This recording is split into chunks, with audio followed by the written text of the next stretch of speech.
Hello and welcome to my YouTube channel the Baba classes. आप सब लोगों का आपके YouTube channel the Baba classes में स्वागत है। आज हम लोग पढ़ने वाले हैं अपने क्लास 10th का सब्जेक्ट बेटा है साइंस। आपका जो टॉपिक रहेगा बेटा गोलीय दर्पण रहेगा, क्योंकि गोलीय दर्पण से आप लोगों के लिए एग्जाम में बहुत इंपॉर्टेंट क्वेश्चन पूछे जाते हैं, जो आपके 1 नंबर के हो सकते हैं, 2 नंबर के भी हो सकते हैं, 3 नंबर के भी हो सकते हैं। सो बेटा ये टॉपिक आपके लिए बहुत इंपॉर्टेंट है, क्योंकि जो बेटा आपके एमसीक्यू क्वेश्चन बनते हैं तो एमसीक्यू में आपके इसमें से 1 या 2 क्वेश्चन आपके 110% रखे होते हैं।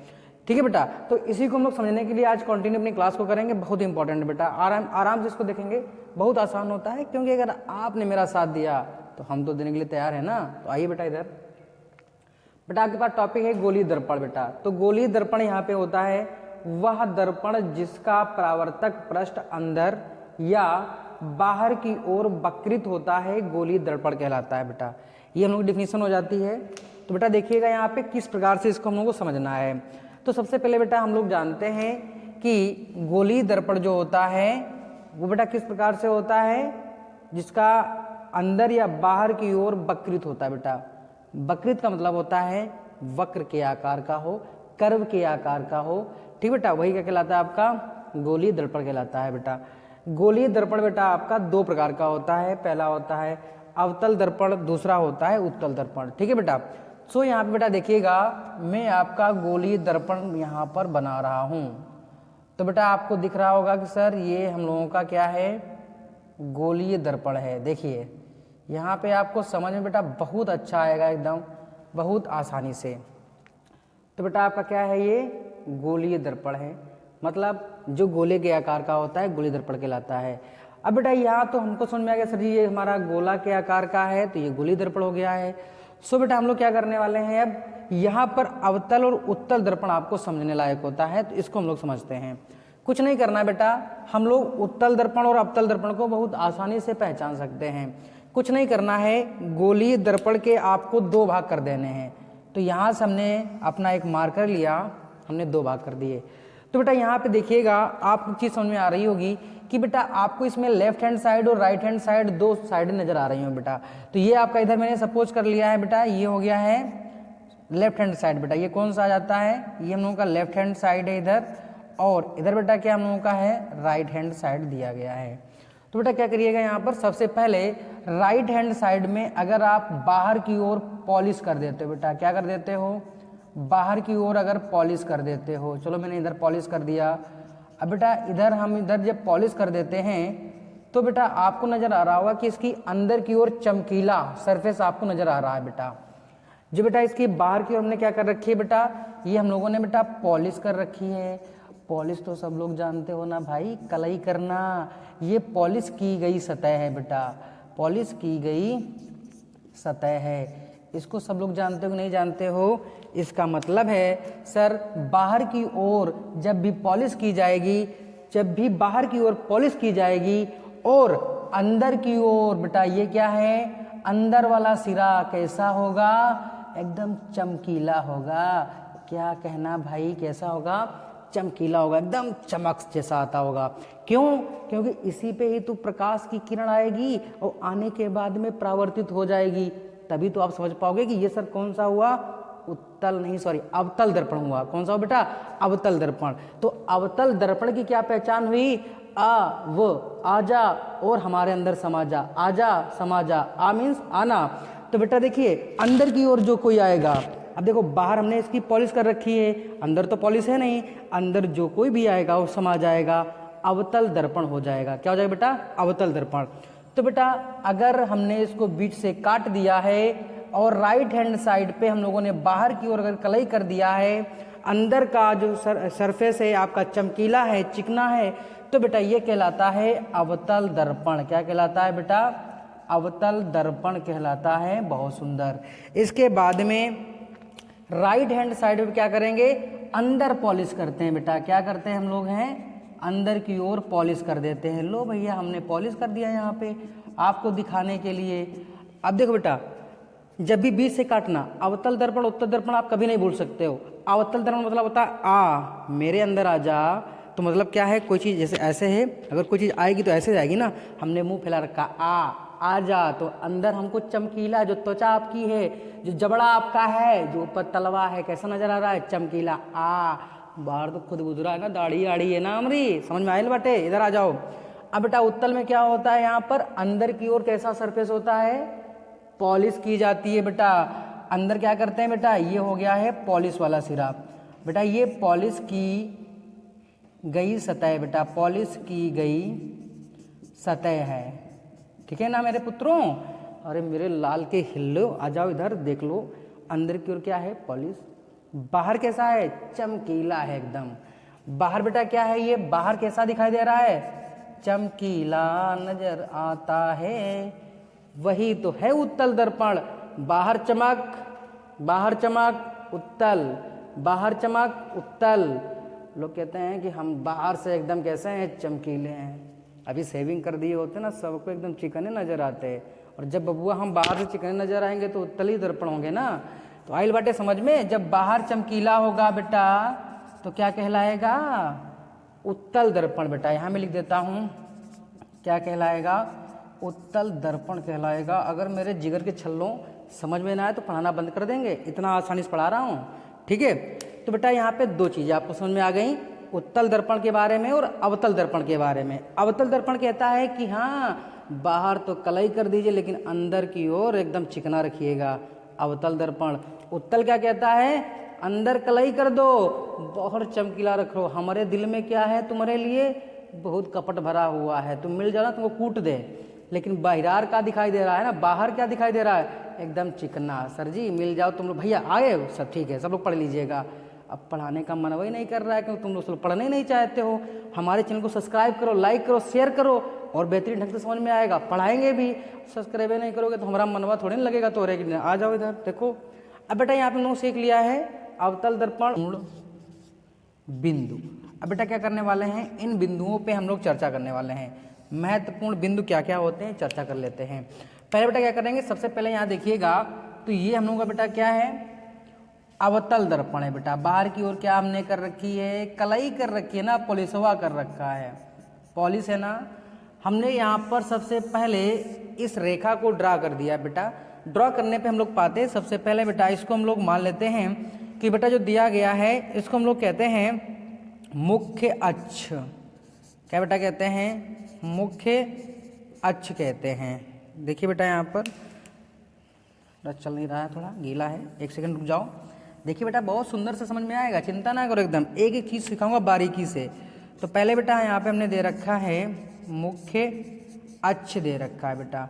हम लोग सभी लोग जानते हैं बेटा मुख्य अक्ष क्या होती है? प्रिंसिपल एक्सिस जिसे कहा जाता है। ये बेटा एक काल्पनिक रेखा होती है, वास्तविक नहीं, काल्पनिक। तो सबसे पहले यहाँ पर अवतल दर्पण था, उस पर हमने उसके अवतल दर्पण के केंद्र से हमने वो एक मुख्य अक्ष एक्स एक्सिस खींच दिया है। ठीक बेटा, ये हॉरिजॉन्टल होता है, सब लोग जानते हो। तो बेटा इसीलिए हमने यहाँ पर एक ये रेखा खींच रखी है, इसी को मुख्य अक्ष कहा जाता है। और ये बेटा काल्पनिक होती है। कैसी होती है? काल्पनिक होती है। ठीक, इसके बाद बेटा मुख्य अक्ष समझ में आया।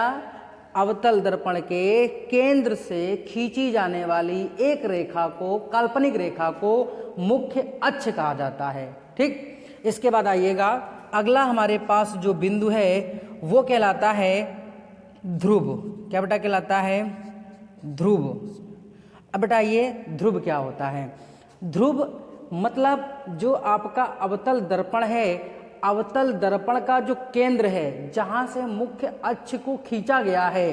तो बेटा आपके मुख्य अक्ष यही है ना, तो मुख्य अक्ष क्या है बेटा? ये जो रेखा गई है, रेखा जो है अवतल दर्पण के केंद्र से जा रही है, तो इस वाले केंद्र को हम लोग बेटा P से प्रदर्शित करते हैं, जिसे पोल कहा जाता है। ये आपका ध्रुव कहलाता है। क्या कहलाता है बेटा? ध्रुव कहलाता है। तो इसके बाद में आपको सीखना है वक्रता केंद्र के बारे में। बेटा जो 3 नंबर आपके पास है, जिसे बेटा आप कहते हो वक्रता केंद्र कहा जाता है। तो आइए जरा बेटा वक्रता केंद्र क्या होता है।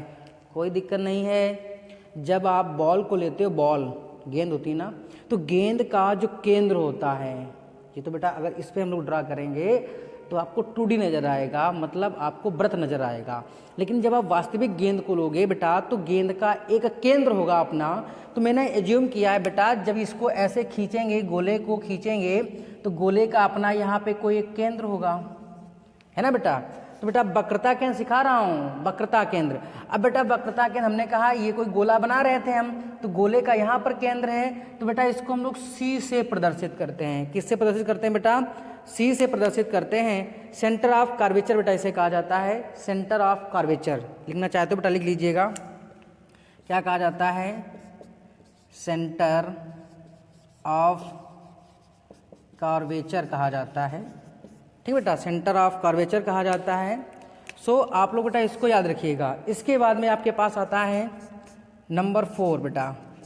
बेटा वक्रता के समझ में आ गया है? जो आपके पास बॉल होती है, जो बॉल का सेंटर होता है, वही आपकी वक्रता केंद्र कहलाती है। ठीक बेटा, इसके बाद आ जाइएगा अगला बेटा है वक्रता त्रिज्या। क्या आ जाती है बेटा? वक्रता त्रिज्या आ जाती है, जिसको बेटा हम लोग क्या कहते हैं? कर्वेचर, रेडियस ऑफ कर्वेचर या curvature of radius, radius of curvature. बेटा क्या है ये? रेडियस ऑफ कर्वेचर, है ना बेटा। तो रेडियस ऑफ कर्वेचर क्या होती है? कोनो दिक्कत नहीं है। मतलब बेटा वक्रता केंद्र से पोल के बीच की दूरी को हम लोग क्या कहते हैं बेटा?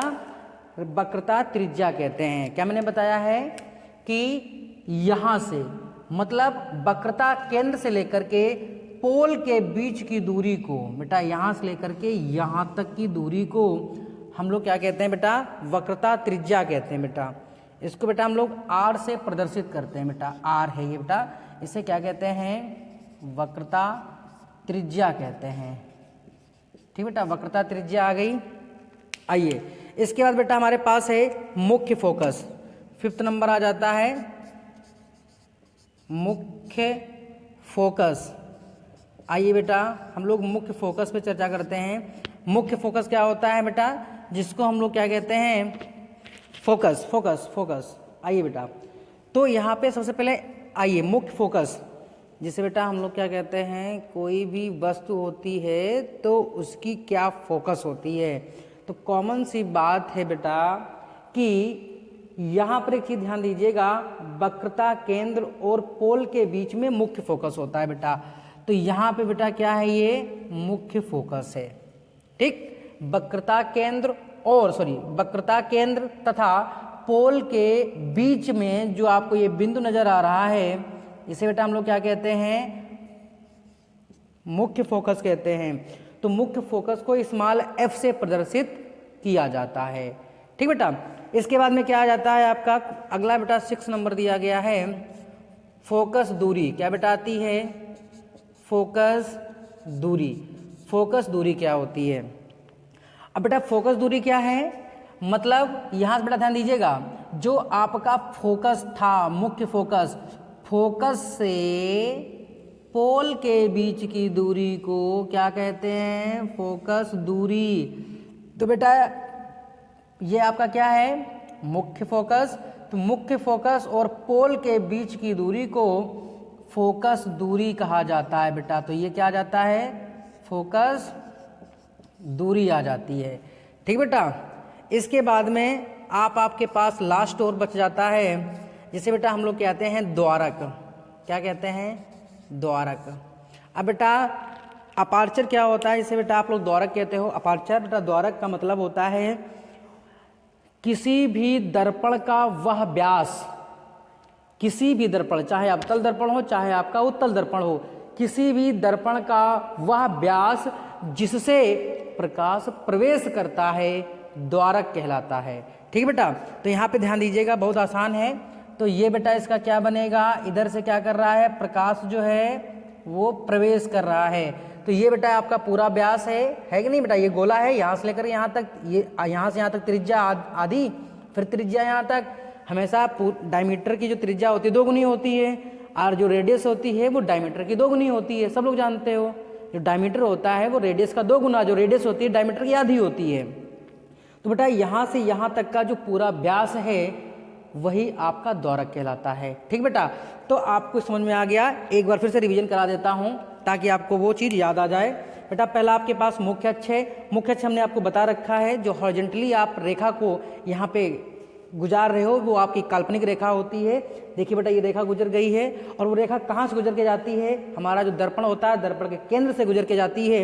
इसीलिए बेटा इसको हम लोग ध्रुव कहते हैं, जिसे हम लोग पोल कहा कहते हैं। बेटा ध्रुव को बेटा P से प्रदर्शित करते हैं। इसके बाद बेटा वक्रता केंद्र होता है। वक्रता केंद्र हमने बताया है जो आपका गोला होता है, गोले का या गेंद का जो उसका मुख्य सेंटर होता है उसे हम लोग बेटा क्या कहते हैं, वक्रता केंद्र कहते हैं। इसलिए बेटा इसको C से प्रदर्शित करते हैं। अगला बेटा है वक्रता त्रिज्या। मैंने कहा है कि जो आपका बेटा वक्रता केंद्र है, वक्रता केंद्र से लेकर के पोल के बीच की दूरी को हम लोग वक्रता त्रिज्या कहते हैं। ठीक, इसके बाद बेटा आ जाता है मुख्य फोकस। मैंने कहा है वक्रता केंद्र तथा पोल के बीच में हमारा मुख्य फोकस होता है। मुख्य फोकस के बीच की और पोल के बीच की दूरी को फोकस दूरी कहते हैं। इसके बाद में आ जाता है दौरक। बेटा दौरक क्या होता है, मैंने कहा है वह किसी भी दर्पण का वह व्यास जिससे हमारा प्रकाश प्रवेश करता है आपका दौरक कहलाता है।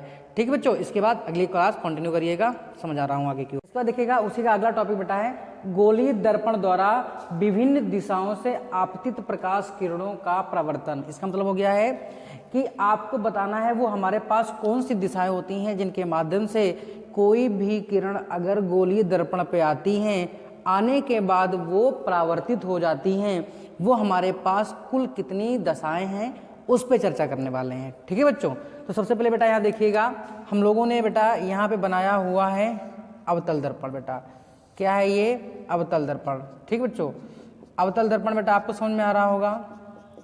इसके बाद फिर से मैंने बनाया हुआ है अवतल दर्पण बेटा। इसके बाद मैंने फिर से इधर बेटा आपको सिखाया है उत्तल दर्पण के बारे में बेटा। तो ये आपके बेटा क्या है, उत्तल दर्पण है।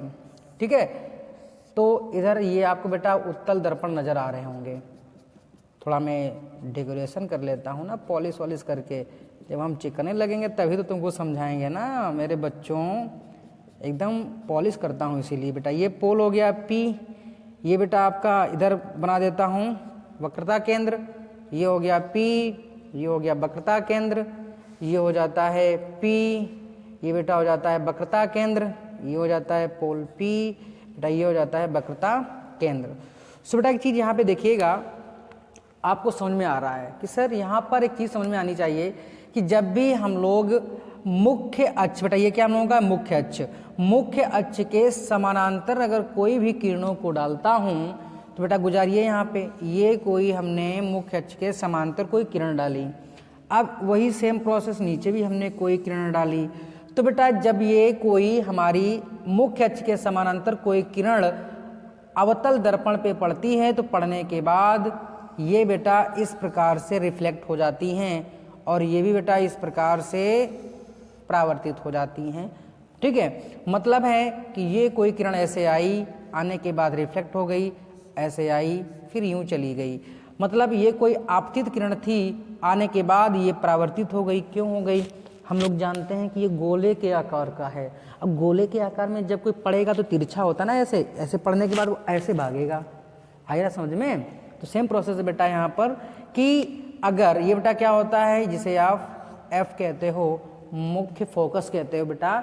तो अगर कोई भी समांतर किरणें गुजारी जाती हैं मुख्य अक्ष के समांतर तो वो फोकस से होकर चली जाती है बेटा। तो बेटा अवतल दर्पण में आपने एक चीज़ सीख ली है।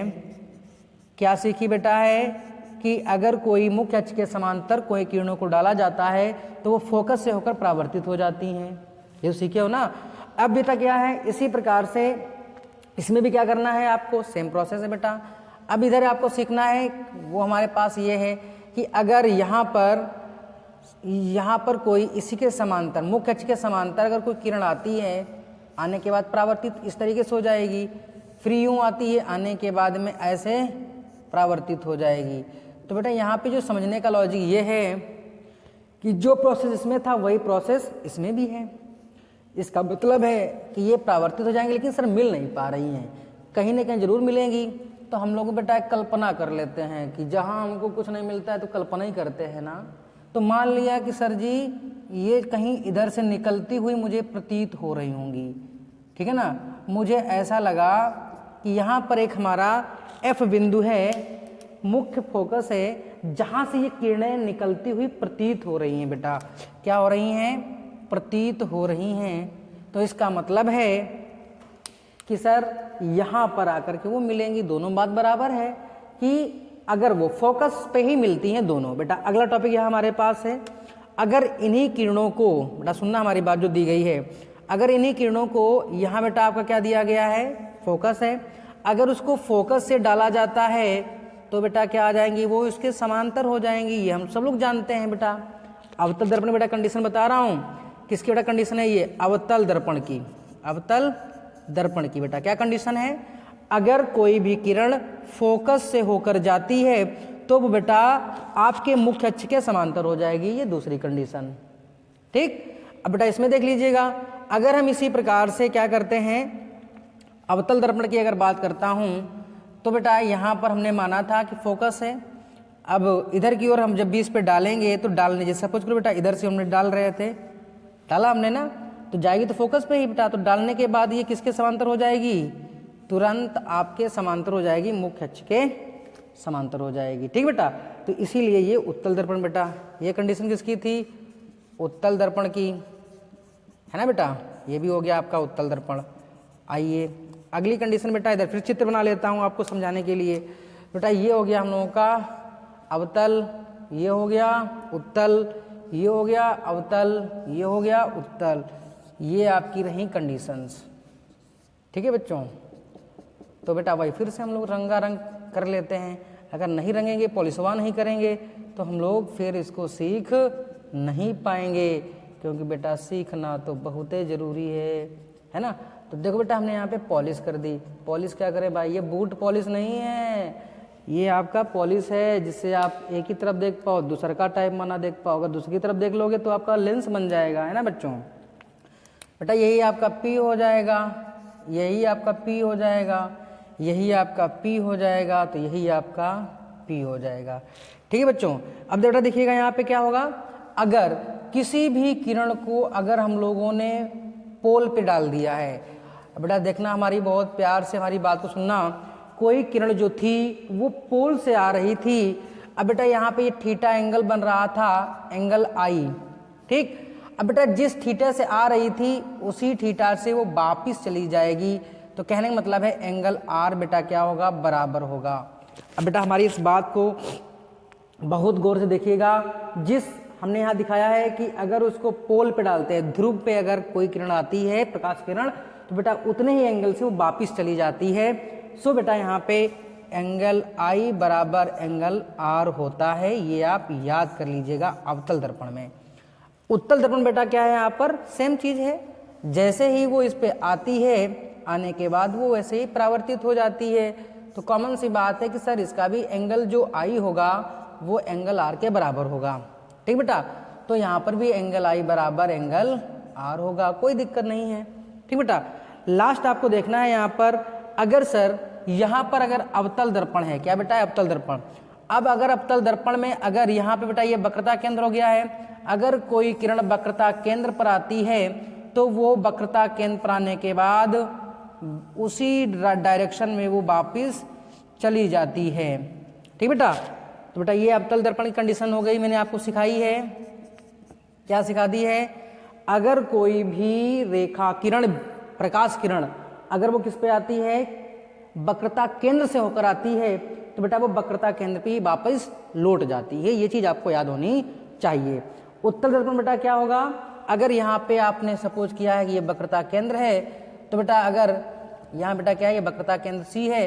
अगर आप वक्रता केंद्र पे अगर यहाँ पे डालते हो तो बेटा क्या होगा? ये वक्रता केंद्र पर आने के बाद वैसे ही आपको लगेगा ये वहीं से आपके क्या हो जाएगी बेटा? रिफ्लेक्ट होकर वापस चली जाएगी। ठीक बच्चों, तो आपको यहाँ पे ये दो चीज़ें समझ में आनी चाहिए। जो बेटा समझाने लायक था मैंने आपको समझा दिया है।